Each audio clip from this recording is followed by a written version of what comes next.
I've told this story so many times that it's ironic that I'm currently starting to forget it. I'm currently a 20-year-old woman. That's not relevant, but I just wanted to give a visual. This story happened when I was 9 and my sister Sarah was 11. We lived in a 2-story house out in the country in rural Utah.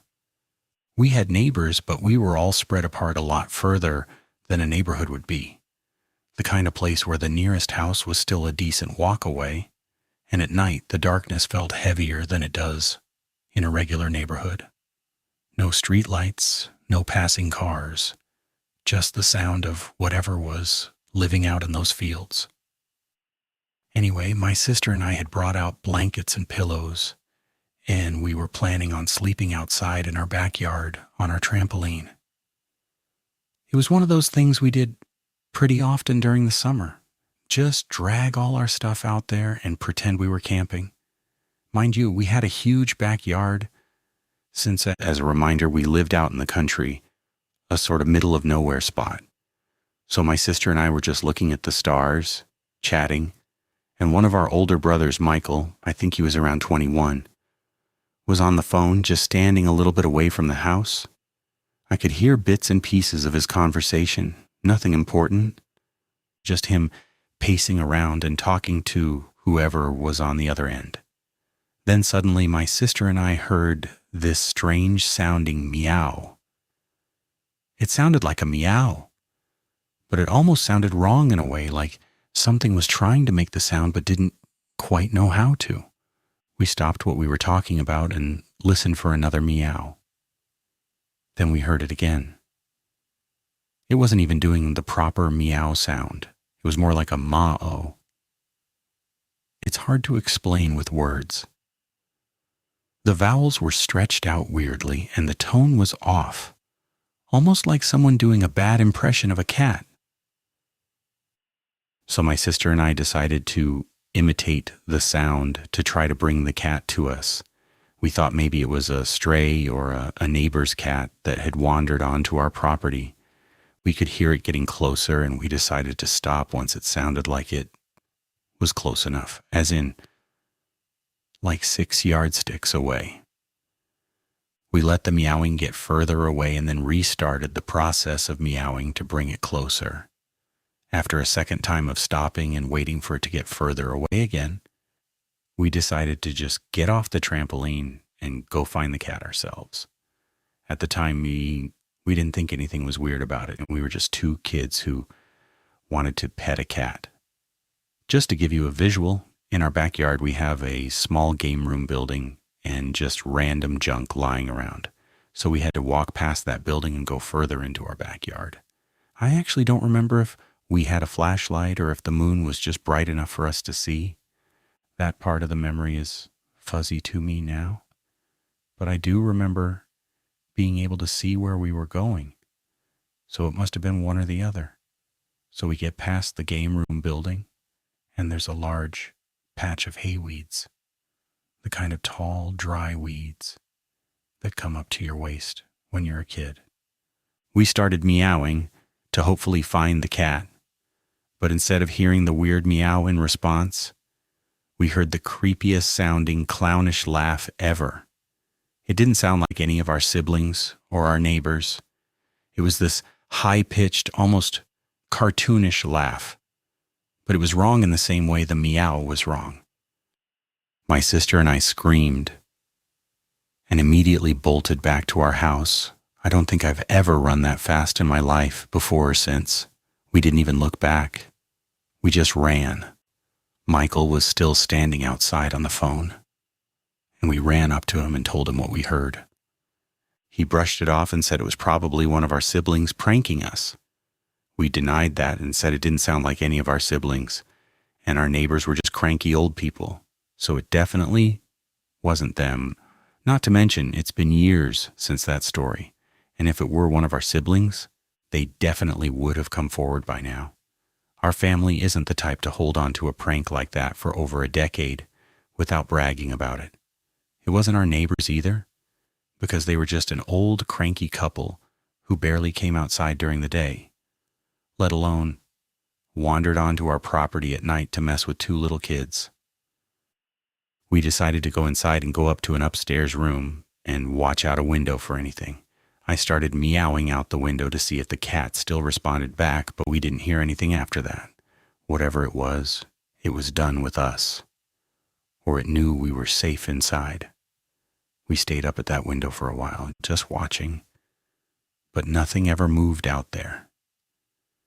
Eventually we gave up and went to bed. Though I don't think either of us slept well that night. I was really lucky that I didn't get traumatized or get PTSD from that experience. Now, every time I tell that story, I just tell it casually.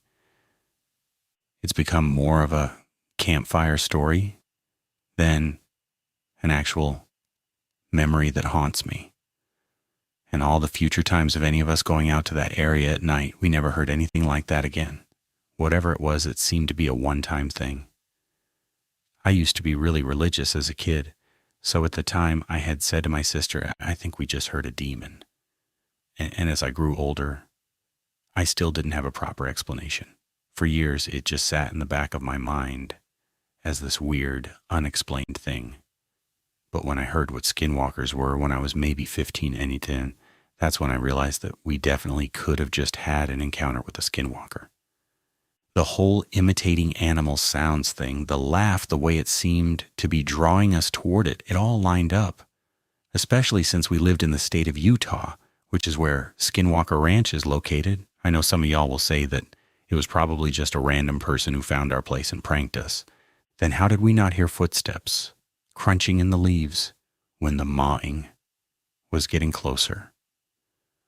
A person walking through hay weeds in the dead of night would have made noise. We would have heard something. But all we heard was that meow, and then that laugh, and then nothing at all. So there's this story my grandma used to tell me when I was a kid. I didn't really get it back then. I thought it was just one of those things grandmas say to scare you into coming home on time. But I get it now, and I think about it more than I should. My grandma lived in a small town in New Mexico called Belen. She was there almost her whole life. Died a few years back. Her house was right off Highway 47, which, if you've never been out that way, is basically just a long 2-lane road cutting through a lot of nothing. Farmland on one side, desert on the other. You can drive it for 10 minutes and not see another car. It's that kind of road. Anyway, she told me this happened in 1988, before I was born. There was a girl in town named Taylor Collins. She was 19, lived with her mom, Susan, not far from my grandma's place. My grandma didn't really know the family, not close. But you know how small towns are. You see people at the grocery store, you wave at them at the gas station. You know their face, even if you don't know their name. She said Taylor was a sweet girl, dark hair, polite, went to the community college nearby, played tennis, worked at a bank part-time, just a regular kid. And Taylor had this routine. Every single morning, she'd go out on her bike, a pink Huffy. She had one of those old yellow Sony Walkmans clipped onto her shorts, headphones in her ears, and she'd ride for miles down Highway 47. My grandma said you could almost set a clock by her. Same time every morning, same road. Here's where my grandma would always get quiet, like she'd kind of lean in when she got to this part, lower her voice. She said in the weeks before Taylor disappeared, Taylor kept telling her mom that somebody was following her on her rides. She couldn't say who, couldn't describe the car. She just felt it. And one morning before she left the house, she told her mom something that I've genuinely never been able to shake. She said, "Mom, if I'm not home by noon, come looking for me." 19 years old, saying that to her mother before going out for a bike ride. So September 20th, 1988, a Tuesday. Taylor left the house around 9:30 in the morning. White t-shirt, black bike shorts, her Walkman. She had a book with her too, one of those V.C. Andrews paperbacks that everybody was reading back then. My Sweet Adrena. She got on her pink bike and headed out onto Highway 47. She never came home. My grandma said Susan waited until noon, exactly like her daughter told her to.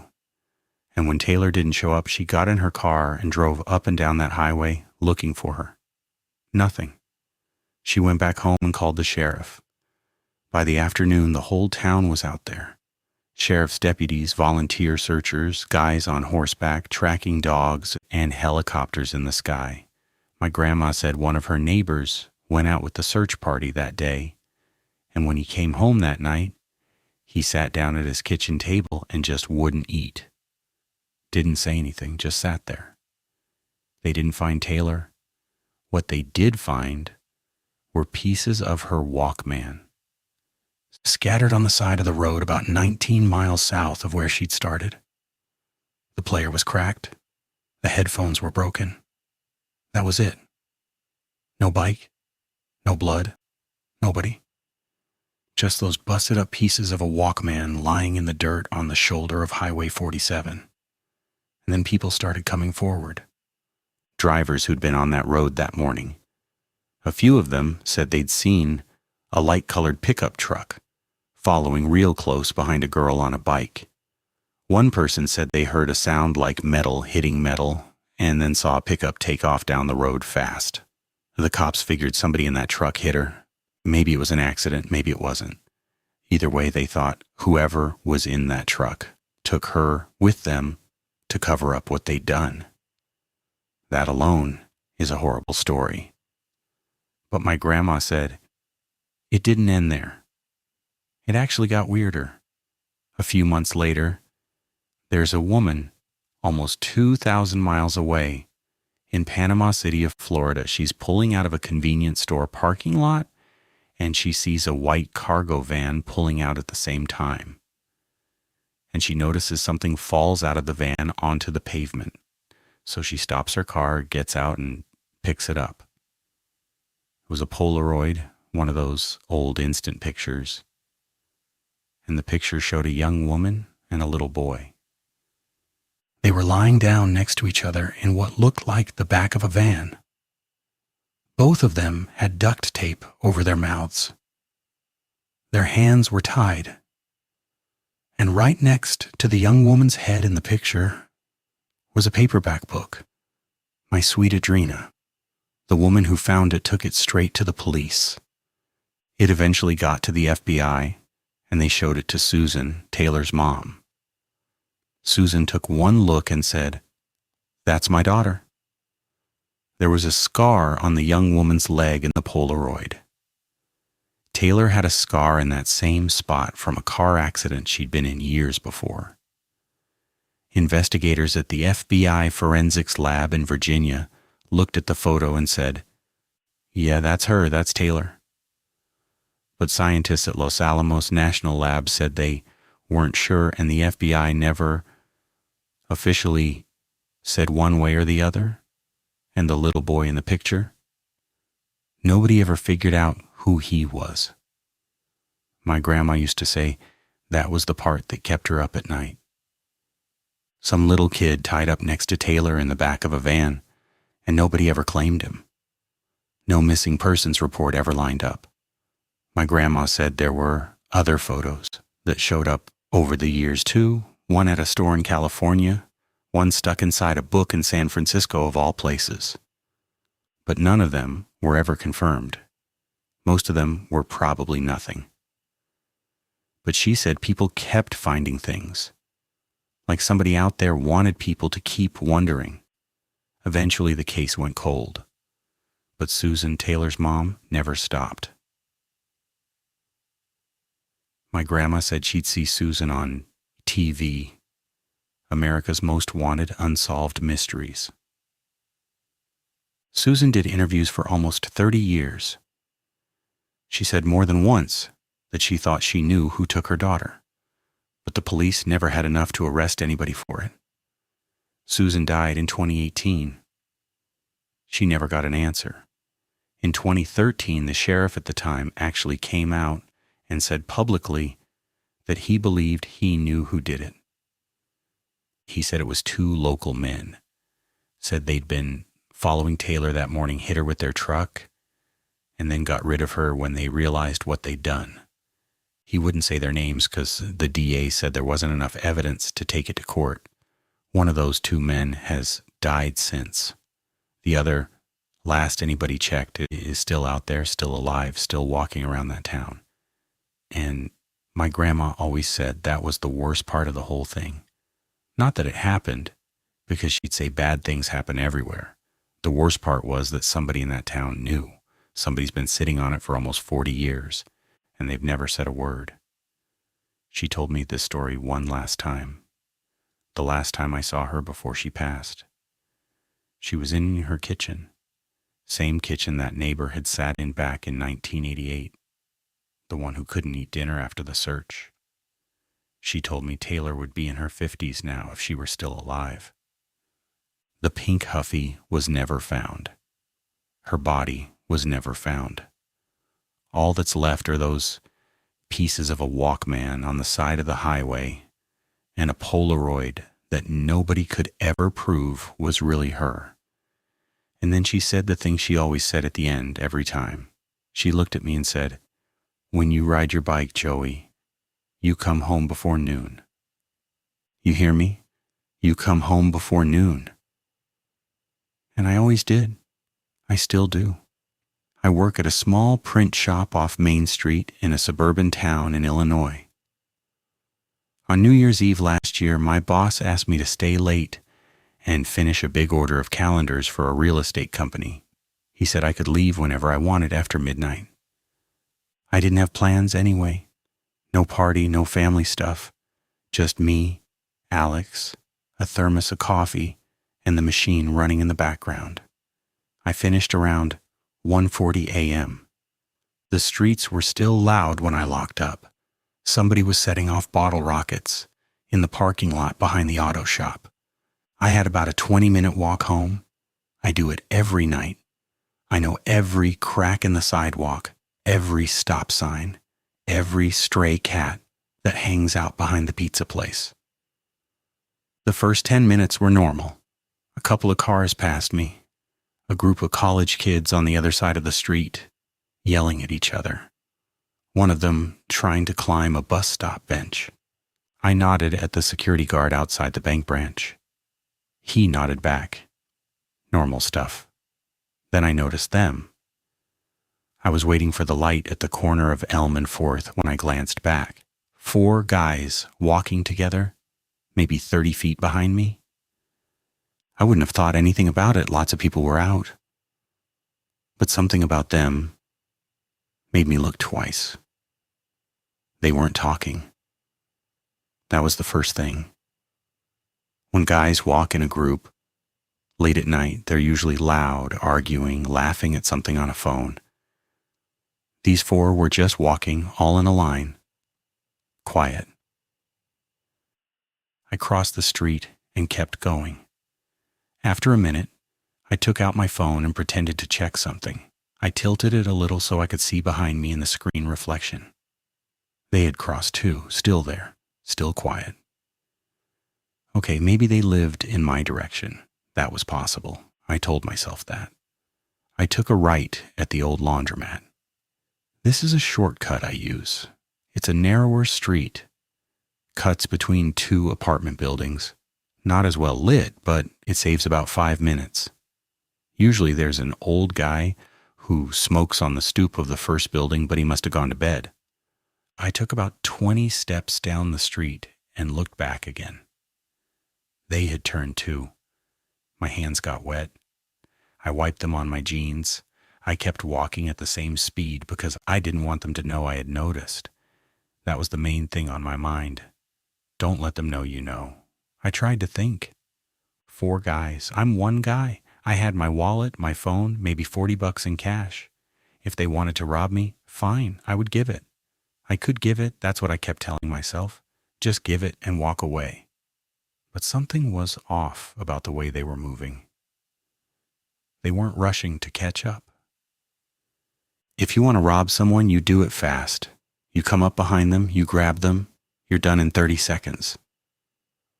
These guys were keeping their distance, matching my pace. I passed a dumpster, a chain link fence. My footsteps were loud. Theirs were too, now that I was listening 4 sets of shoes, slightly out of rhythm on the concrete. I pulled out my phone for real this time and dialed my brother's number. My brother lives in Colorado. He couldn't help me, but I wanted the phone to my ear. I wanted them to see I was on a call. I hit dial and waited. It rang. He didn't pick up. Of course he didn't. It was almost 2 o'clock in the morning. I pretended anyway. "Hey, yeah, I'm almost home, like 5 minutes out," I said, loud enough for them to hear. I said my cousin's name. I said he should wait on the porch for me, and I said to let the dog out. I made up a whole family waiting for me at home. I have no dog. My cousin lives in Ohio. I kept the phone to my ear and kept walking.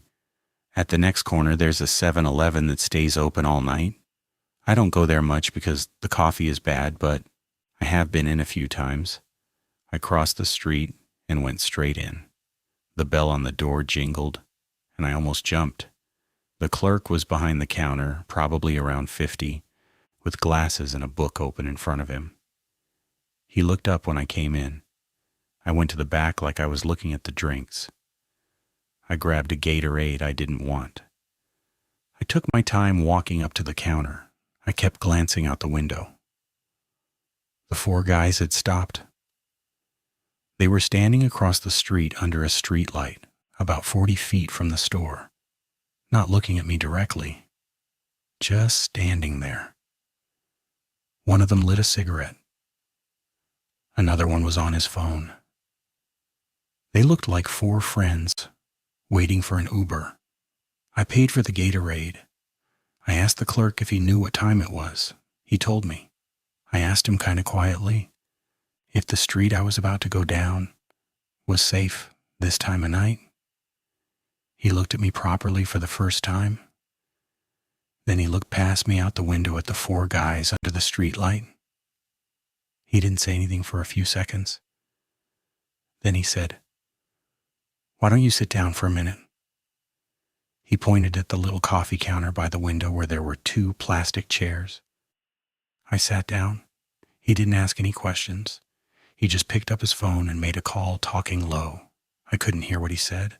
I sat there and drank the Gatorade I didn't want and watched the 4 guys under the street light. About 15 minutes later, a gray Ford pickup pulled into the lot. A guy got out, maybe 40, work boots, flannel. He came into the store and the clerk nodded at him. The clerk turned to me and said, "This is my son. He'll give you a ride home." I looked at him. I asked who the guy was again. He said it was fine. He said not to worry about it. I got in the truck. As we pulled out of the lot and drove past the street light, the 4 guys were still standing there. One of them turned his head and watched the truck go by. Our eyes met for maybe 1 second. He didn't look angry. He didn't look like anything. That was the part I think about the most. His face was completely blank. The sun dropped me right in front of my building. I thanked him. I tried to hand him a 20 and he wouldn't take it. He just said, "Dad's funny about stuff like that. He gets a feeling about people sometimes." The next day I went back to the 7-Eleven to thank the clerk properly. He was there. Same book, same glasses.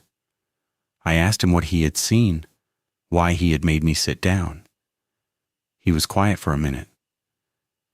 Then he said a girl had been followed from that same street a few months back.